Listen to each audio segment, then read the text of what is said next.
everyone, I'm Gillian Schultz, a registered dietitian nutritionist with Sound Dietitians. You may know me from cooking demos or behind the scenes of all of the social media. But today I'm starting with making a homemade yogurt recipe. I used to go through a whole thing of the Siggy's yogurt every week, and it's like $6 per thing of yogurt.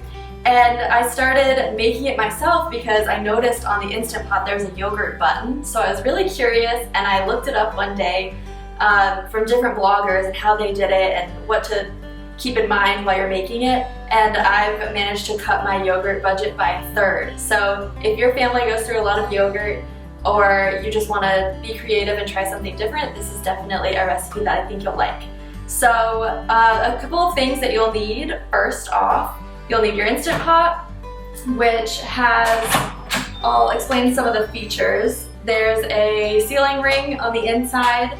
There's a valve on the top that has venting or sealing. So when it's in the sealing position, that's usually for pressure cooking recipes. When it's in the venting position, you can use it as a slow cooker or as a crock pot. And then you can also use it as a skillet because it'll saute on the bottom like a hot plate. So there's a lot of different features that you can use, and then it comes with a drip bucket on the back. So when you open the lid, all the condensation will drip into the back compartment and it won't get all over your counter. And then there's also different settings. There's settings if you're making beans and chilies, settings if you're doing meats and stews, rice, porridge, anything like that. And this is the older model. There are newer models that have more settings and have like a touch screen. It gets really high tech, but this is the basic one and it works for me. And so I honestly don't think you need any of the other bells and whistles. So yeah, and then it also comes with some tools. It has like a mini ladle and a rice scooper. And then in order to do the yogurt, you're going to need just a couple extra things. You'll need a rubber spatula, a thermometer. This is really important because you're going to have to keep track of the temperature of the milk during certain stages. And then you're going to need your favorite yogurt. I've done this with a couple different yogurts, and it really, your whole yogurt that you're making turns into pretty much exactly the yogurt starter that you used. You could also, they make yogurt starters specifically for yogurt that you could use, but just buying a cup of yogurt is so much easier.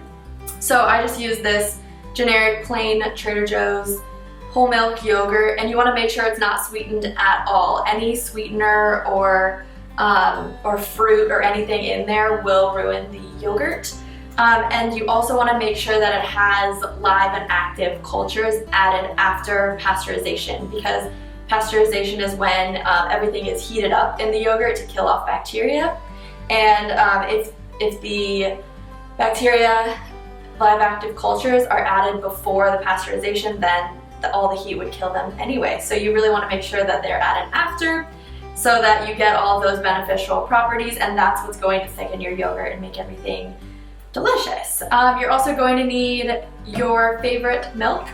I'm using a whole milk, but you can use any kind of milk you'd like. Usually milks with a little bit of fat in it will create a creamier product. So just any kind of milk. This is a half gallon. But I think the minimum that you should use is a quart, and it just depends on your ratio with when you add the yogurt.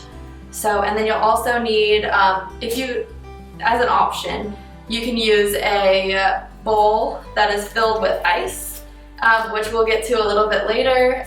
It's kind of just if you're impatient, hack that I'll teach you in a minute. So to start off, we're just gonna open the Instant Pot. It sings you a little song, and we're gonna add all of the milk just straight in. I will say that you're going to want to sanitize your pot, and how you can do that is you can just boil some water and pour it into your pot, and then dump the water out, and do that a couple times. Because if you're doing anything like making chili or making broth, the pot starts to smell and that can leach into your yogurt. So you don't want yogurt that tastes like chicken broth.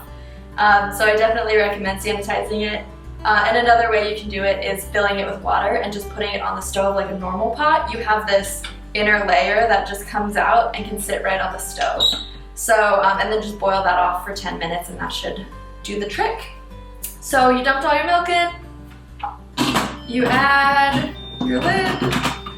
It doesn't matter, venting or sealing. I usually just do sealing just to keep all the hot air in there. And then you want to hit your yogurt and you want it to go to boil and then it'll flash. You don't have to hit start or anything, you just get to the setting you need and it'll take a minute to kind of process and then it'll start beeping telling you that it's starting.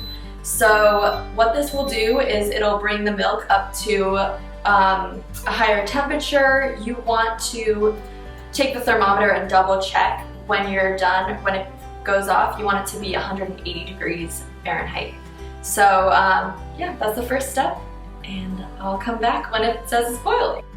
Okay, so the Instant Pot just told me that it was boiled with a series of beeps and the front screen reads yogurt. And now we're gonna take the temperature. You wanna make sure that it's at least 180 degrees. And this is. Okay, so the hack with this bowl of ice, like I was telling you earlier, you can either just let this sit on the counter for about 30 minutes, or you can remove the inner layer and put it into a bowl of ice to kind of cool it quicker, but you want to cool it down to 110 degrees Fahrenheit. So the bowl of ice usually cuts the time in about half.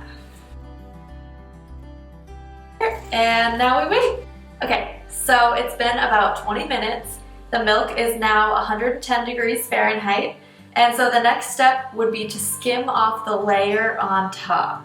So it creates that kind of rubbery layer. And I'm just going to transfer it into a smaller bowl. Get it out of there. If you were to leave this in, it would just create a less smooth finish for your yogurt. So now I'm going to stir in about 2.5 to 3 tablespoons of my yogurt starter.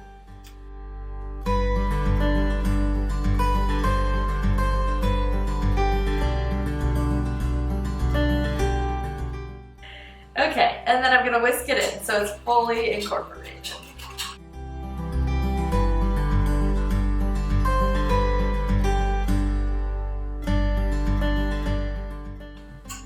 So now that it's fully whisked through and the yogurt has fully incorporated, I'm just going to wipe the bottom off and place it back into the Instant Pot. Now, once it's back in the Instant Pot, we're going to seal the lid.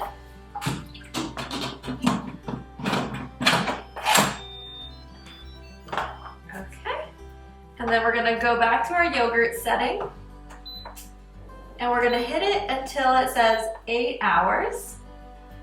And then we're gonna leave it, it's gonna beep and start working. And then we're gonna leave it for 8 hours and we'll come back after that time. Okay, now it's 8 hours later. Let's check on our yogurt. So as you can see, this is the yogurt. There's a little bit of water on top, but that'll stir right in. We're just gonna give it a good stir.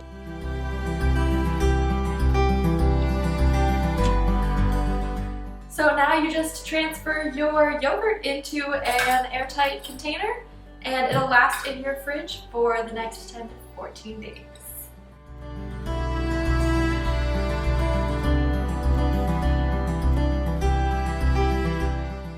And when you get to the bottom of the yogurt, you want to make sure not to scrape the bottom too hard because there are some milk solids that will stick to the bottom.